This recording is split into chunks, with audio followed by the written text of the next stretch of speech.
بسم اللہ الرحمن الرحیم۔ السلام علیکم۔ حضرت ابراہیم علیہ السلام اور حضرت موسیٰ علیہ السلام کے زمانے میں 1000 سال کی مدت حائل ہے۔ حضرت موسیٰ علیہ السلام کے والد کا نام عمران بن یسر بن فاحص ابن لائے بن یعقوب ابن اسحاق بن ابراہیم علیہ السلام ہے۔ حضرت موسیٰ علیہ السلام اللہ تعالیٰ کے جلیل القدر پیغمبر اور رسول ہیں۔ حضرت موسیٰ علیہ السلام کے والد کا نام عمران اور آپ کی والدہ کا نام یقبت تھا۔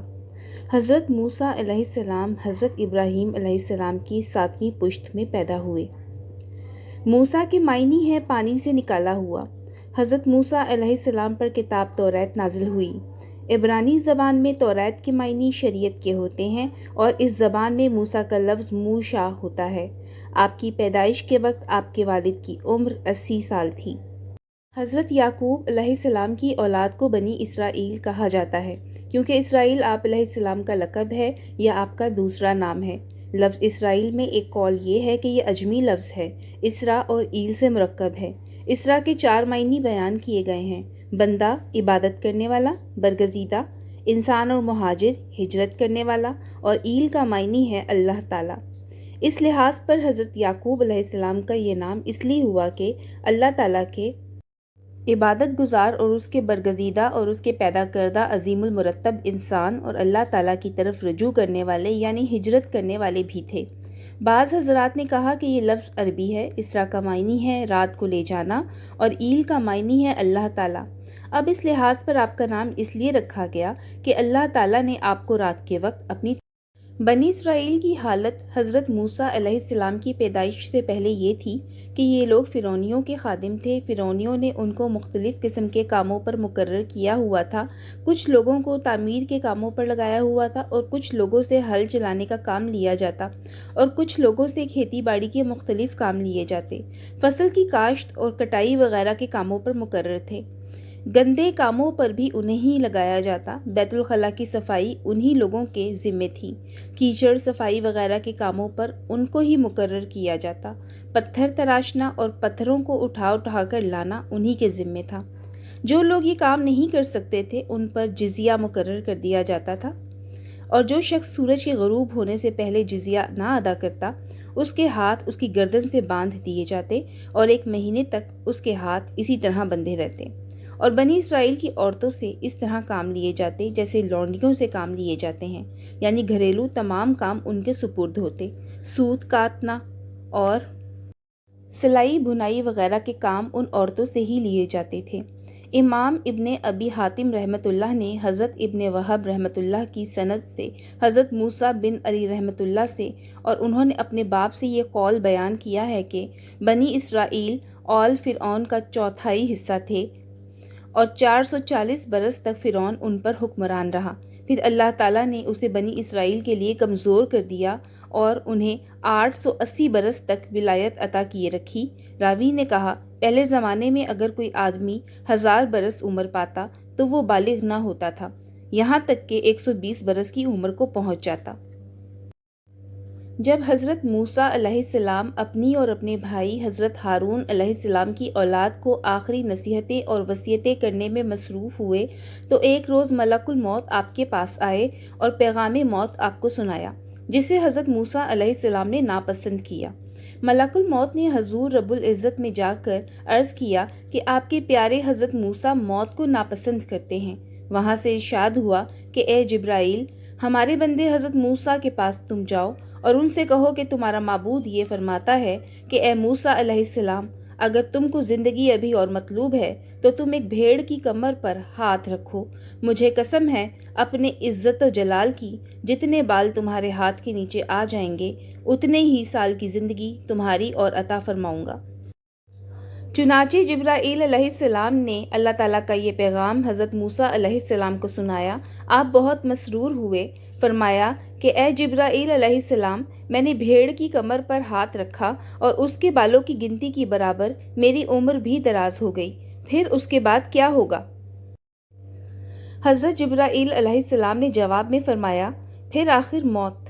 اس پر اللہ کے لاڈلے اور پیارے حضرت موسیٰ علیہ السلام بولے اے جبرائیل علیہ السلام، آخر موت ہے، اول موت ہے، پھر ابھی میں کیوں نہ اس پر راضی ہو جاؤں؟ ملک الموت کو میرے پاس بھیج دو تاکہ میں نہایت خوشی سے اپنی روح ان کے حوالے کر دوں۔ چنانچہ جبرائیل علیہ السلام آخری سلام کر کے رخصت ہو گئے۔ اب حضرت موسیٰ علیہ السلام کا دل گھبرایا اور وہ اٹھ کر سیدھے بیابان میں پہنچے۔ وہاں دیکھا کہ 7 آدمی ایک نہایت شاداب اور پرفضا مقام پر بیٹھے ہوئے نہایت نفیس قبر تیار کر رہے ہیں۔ آپ نے ان سے دریافت کیا کہ یہ قبر کس کے لیے تیار کی جا رہی ہے؟ انہوں نے جواب دیا کہ خدا کے دوستوں میں سے ایک پیارے دوست کے لیے یہ قبر تیار کی جا رہی ہے جس کا قد تمہارے ہی قد کی برابر ہے۔ حضرت موسیٰ علیہ السلام قبر کے تیار ہونے تک وہیں کھڑے دیکھتے رہے۔ جب وہ قبر بن کر تیار ہو گئی تو فرمایا، کیا میں تمہاری اجازت سے ذرا اس قبر میں لیٹ کر اس کی بہار دیکھ سکتا ہوں؟ ان لوگوں نے بخوشی اجازت دی۔ یہاں یہ بھی معلوم کر لینا چاہیے کہ وہ 7 آدمی جو قبر کھود رہے تھے وہ کون تھے۔ وہ حضرت جبرائیل علیہ السلام، میکائیل علیہ السلام، اسرافیل علیہ السلام، عزرائیل علیہ السلام تھے۔ 3 اور مقرب فرشتے بھی تھے۔ بہرحال ان کو اجازت لے کر ذرا کی ذرا پیارے موسیٰ اس قبر میں لیٹے اور لیٹ کر فرمایا، کیا اچھی قبر ہے، سبحان اللہ۔ ملک الموت نے اسی وقت حضرت موسیٰ علیہ السلام کو ایک پھول سنگھایا جس سے آپ جاں بحق تسلیم ہو گئے اور وفات پا گئے۔ انا للہ و انا الیہ راجعون۔ ابو الشیخ نے کتاب العظمیٰ میں حضرت حسن رضی اللہ عنہ سے روایت کیا کہ حضرت موسیٰ علیہ السلام سے پوچھا گیا، موت کیا ہے؟ تو آپ نے فرمایا کہ موت جھربیری کے درخت کی طرح ہے جس کی شاخیں ہر رگ سے اگی ہوں اور پھر انہیں کوئی کھینچے۔ یہ موت کی آسان سے آسان تکلیف ہے۔ میرے دوستوں، بیل کی پشت پر ہاتھ رکھ دیا جائے، ہاتھ کے نیچے جس قدر بال آئیں، ہر بال کے مقابلے میں زندگی کا 1 سال بڑھا دیا جائے، اس کے بعد بالآخر پھر موت سے ملاقات ہو کر رہے گی۔ حضرت ابو ہریرہ سے روایت ہے کہ موسیٰ علیہ السلام کے پاس ملک الموت کو بھیجا گیا۔ وہ جب انسانی شکل میں آئے تو آپ نے ان کے چہرے پر تھپڑ مارا تو ان کی آنکھ پھوٹ گئی۔ وہ اپنے پروردگار کے پاس لوٹ گئے اور عرض کیا کہ الہی، تو نے مجھے اپنے ایسے بندے کے پاس بھیجا ہے کہ وہ موت نہیں چاہتا۔